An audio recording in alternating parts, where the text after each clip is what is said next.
샬롬, 한 주 동안 주님의 은혜 가운데 평안하셨습니까?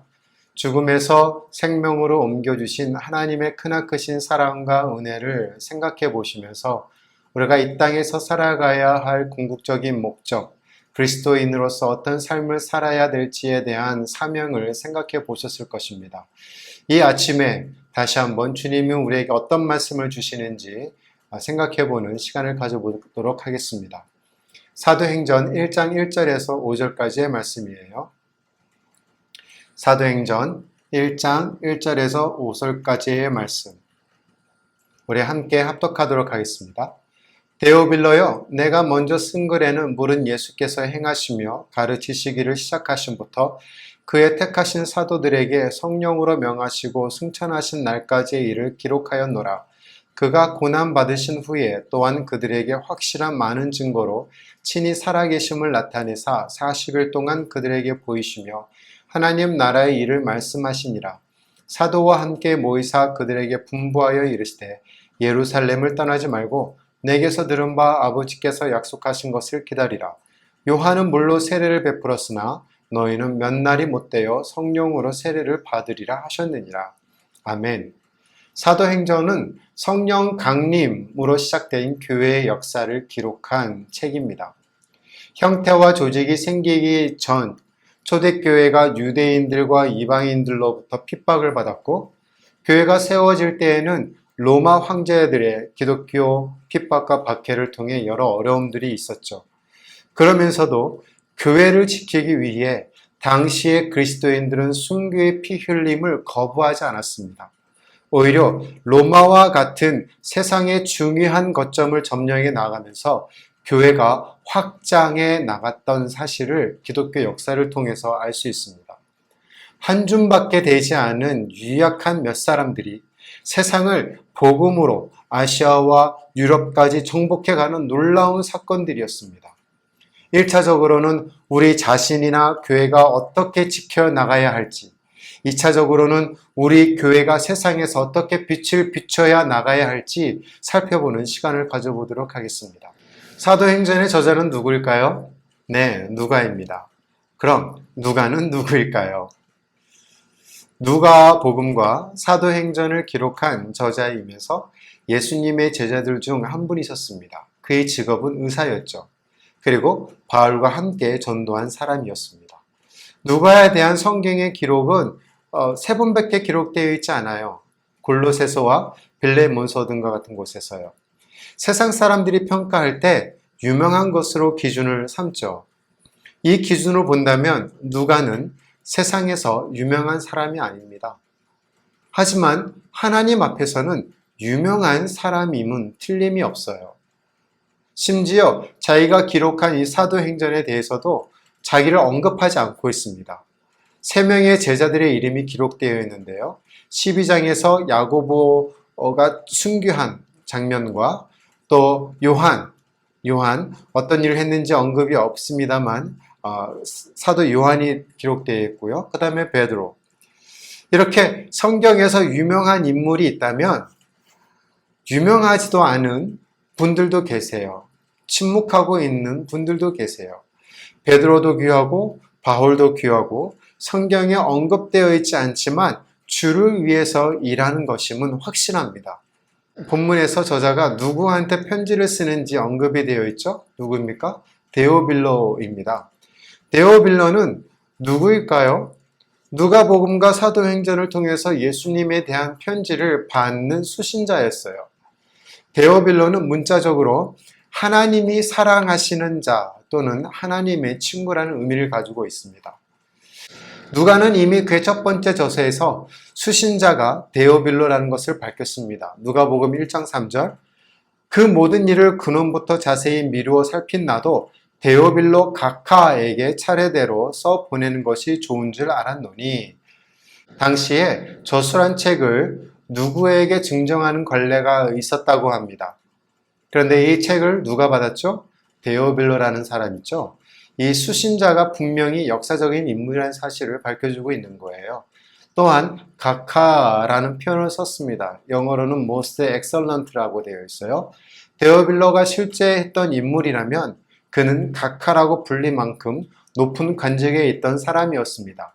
당시의 상황을 고려해 볼 때 그는 적어도 총독 이상의 지위를 가진 사람이었고, 당시 유대 지방의 총독들인 벨렉스 또는 베스토가 바로 데오빌로였을 것이라고 추측하고 있어요.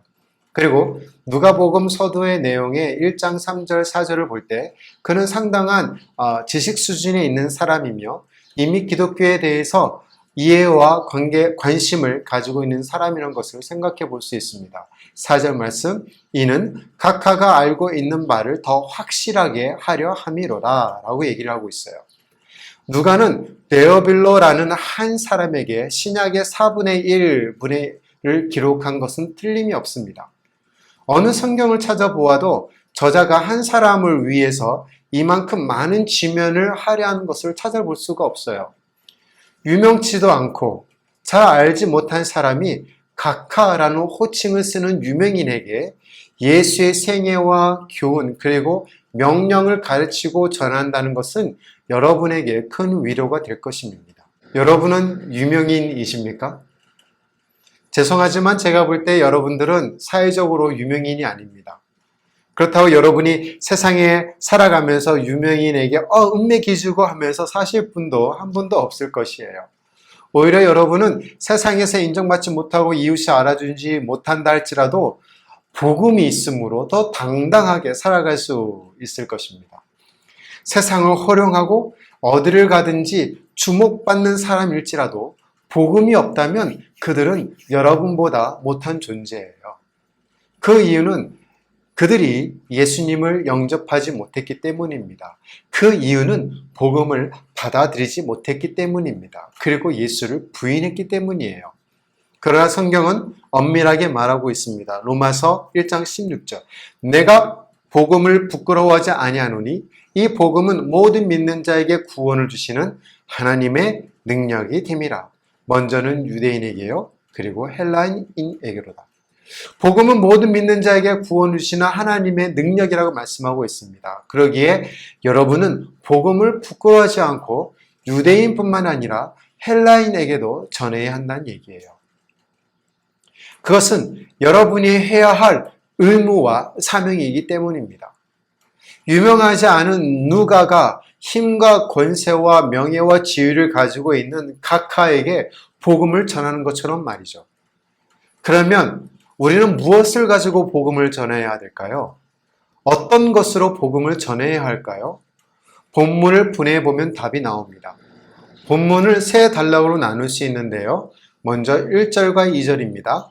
누가복음의 핵심 배경이었던 예수님의 생애와 교훈과 승천하심을 다시 한번 언급하고 있어요. 하나님을 사랑하시는 데오빌로 각하께 첫 번째 편지에서 나는 예수의 생애와 그 교훈과 또 예수께서 친히 택하신 사도들에게 성령으로 여러 가지를 지시하시고 하늘로 되돌아가신 일까지 말씀을 드렸습니다. 두 번째 단락은 3절입니다. 하나님 나라에 대해서 언급하고 계세요. 예수께서는 십자가에 달려 죽으셨다가 다시 살아나신 후에 40일 동안 여러 번 사도들에게 나타나 몸소 자신을 보이며 살아계시다는 것을 확실한 증거로 보여주셨습니다. 그리고 그때마다 예수께서는 하나님 나라에 대해 말씀해 주셨습니다. 마지막 세 번째 단락은 4절과 5절입니다. 성령을 기다리라는 거였어요. 이렇게 사도들에게 나타나시던 어느 날 예수께서 말씀하셨습니다. 너희는 예루살렘을 떠나지 말고 아버지께서 약속을 이루시기 위해 보내실 성령을 기다려라. 내가 말해 온 대로 너희가 전에는 요한에게 물로 세례를 받았지만 이제 곧 성령으로 세례를 받게 될 것이다. 오늘 본문에서 아주 찌릿하게 대답해 주고 계시는데 바로 성령입니다. 예수께서 행하시고 가르치시기를 시작하심을 중점으로 기록한 것이 누가복음이죠. 이 누가복음에서 하나님 나라를 시작하신 예수께서 이제는 사도행전의 제자들을 통해 계속 이어져 가는 일들을 말씀하고 계세요. 비록 예수님께서 승천하셨지만 예수님의 사역을 계속 이어져 가도록 하시기 위해서 성령을 보내주신다는 것을 약속해 주셨습니다. 그 성령님을 통해서 예수님은 교회와 사랑하는 성도들을 위해 지금도 천국에서 행하시고 가르치시고 있다는 것이에요. 여전히 예수님께서 살아계셔서 교회를 위해서 일하고 계시고 행하시고 가르치시고 계시다는 증거는 바로 오순절의 사건이기 때문입니다. 이것이 오늘 본문에서 핵심적인 내용이고 또 숨겨진 복음의 메시지입니다. 예수님은 죽은 것으로 끝난 것이 아니에요. 부활을 하셨고 또 부활로 끝난 것이 아니에요. 승천하셨습니다. 승천으로 끝난 것이 아니에요.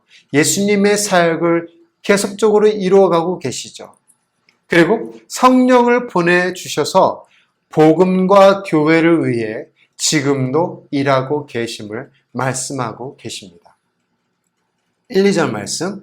물은 예수께서 행하시며 가르치시기를 시작하심부터 그의 택하신 사도들에게 무엇이라고요? 성령으로 명하시고 승천하신 날까지 이를 기록하였노라.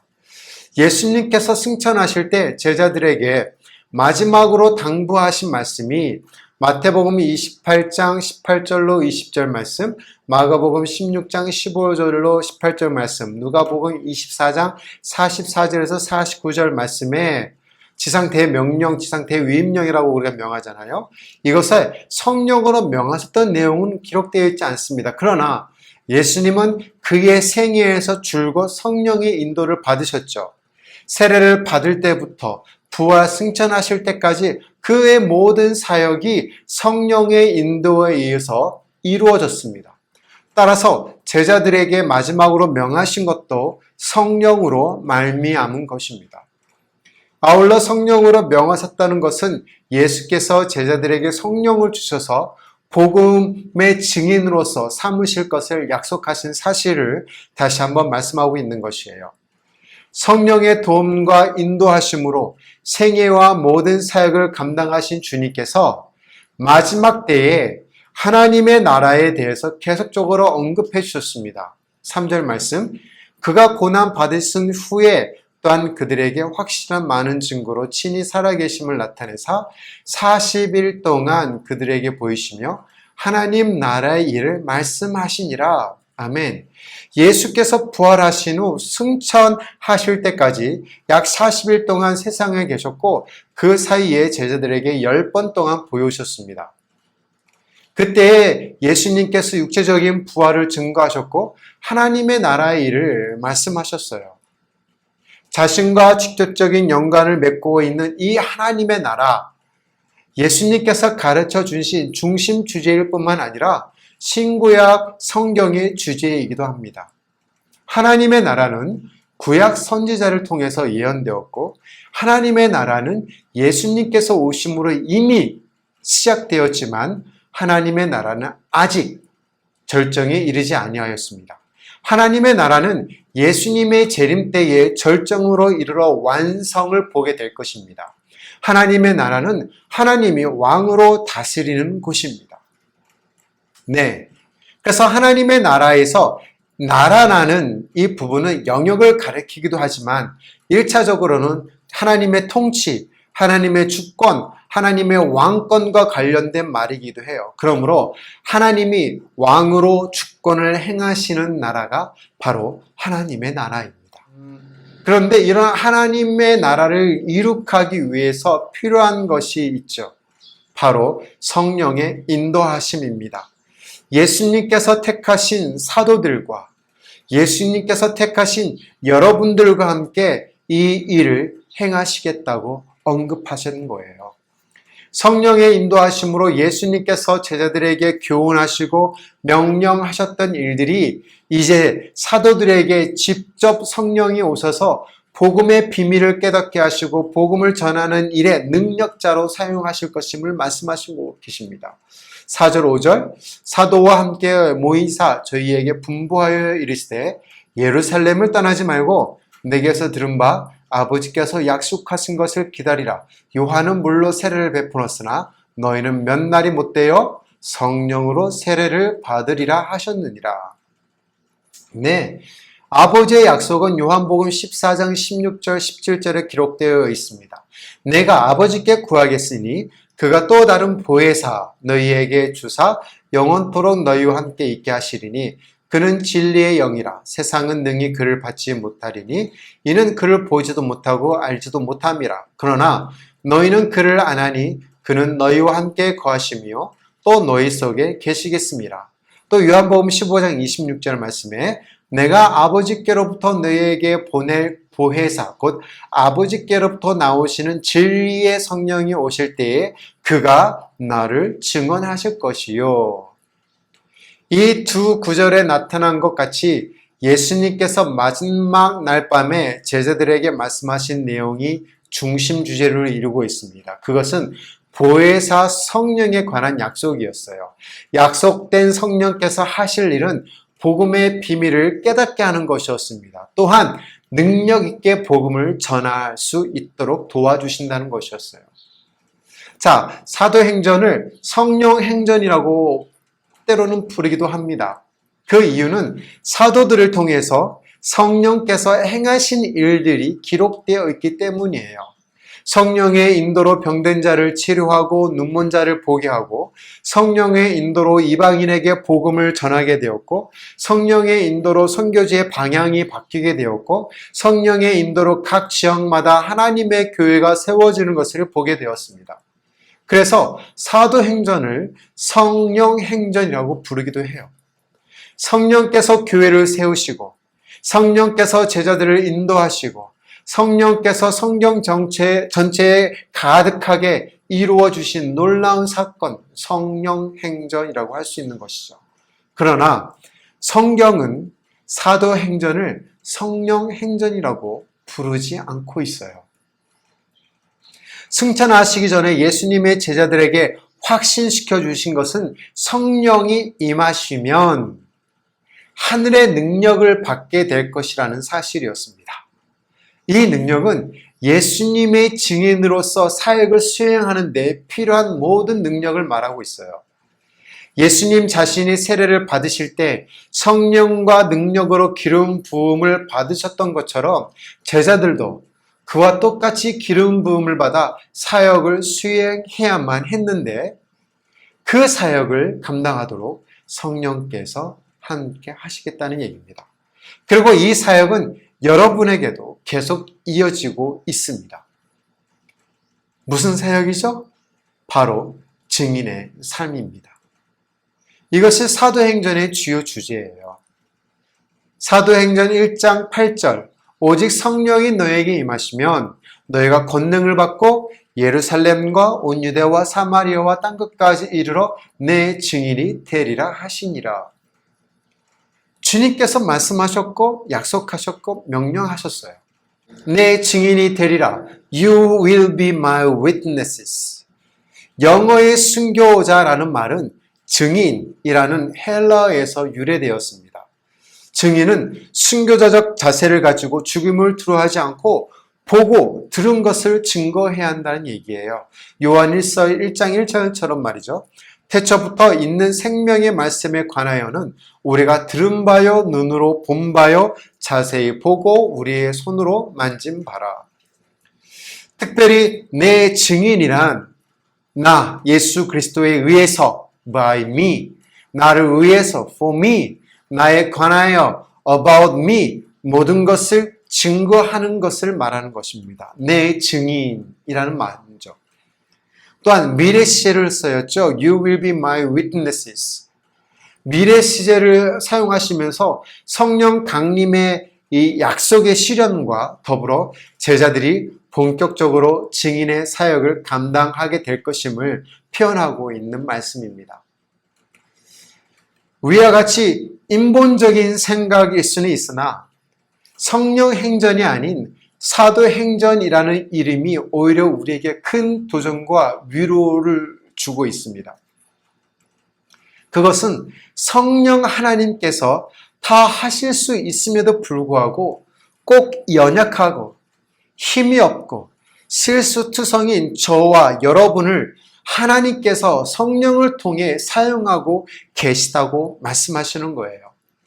꼭 굳이 아무짝에도 쓸모없는 저와 여러분을 구원하셔서 여러분과 함께 일하시는 하나님의 열정을 통해 교회의 영광이 나타나고 성도가 세워지도록 사용하시겠다는 말씀입니다.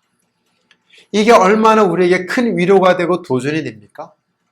그리고 사도행전의 맨 마지막 장인 28장 31절이 끝나지 않고 오늘도 여러분을 통해서 29장 1절을 계속 기록해 나가기를 원하시는 것이에요. 그러기 위해서는 여러분은 하나님의 주요소에서 영적 연료인 성령으로 충전하셔야 해요.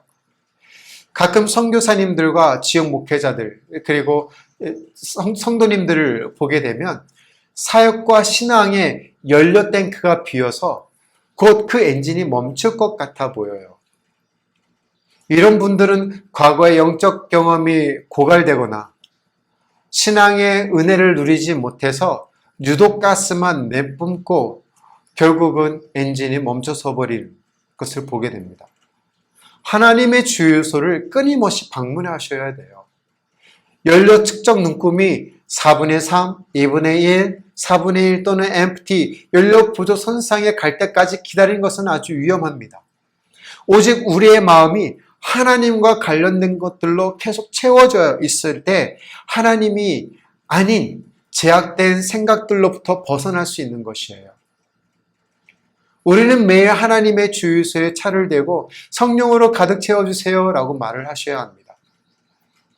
성도의 참된 능력은 어디서 올 수 있을까요? 여러분의 경험에서 오는 겁니까?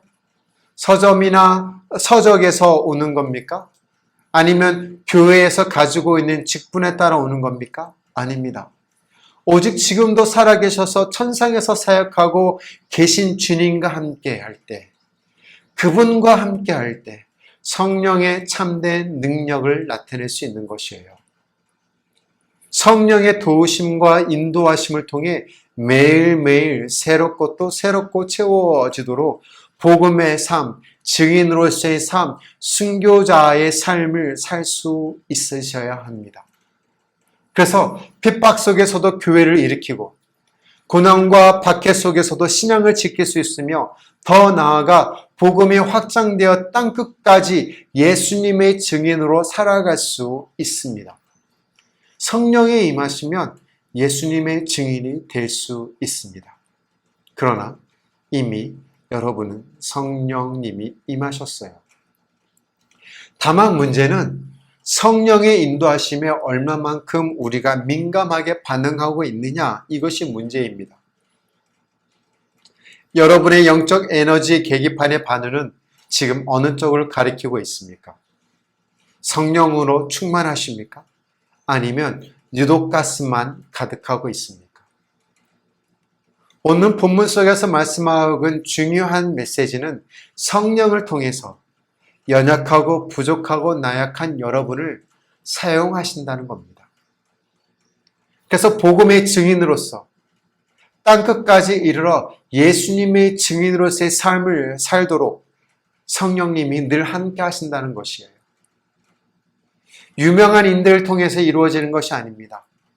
한 줌도 되지 않은 우리의 부족함, 자꾸 넘어지고 쓰러지고 실족할 수밖에 없는 우리의 나약함, 그럼에도 불구하고 하나님이 저와 여러분을 사용하신다는 거예요. 예수님의 증인으로서 복음을 땅끝까지 전하라고 말이죠.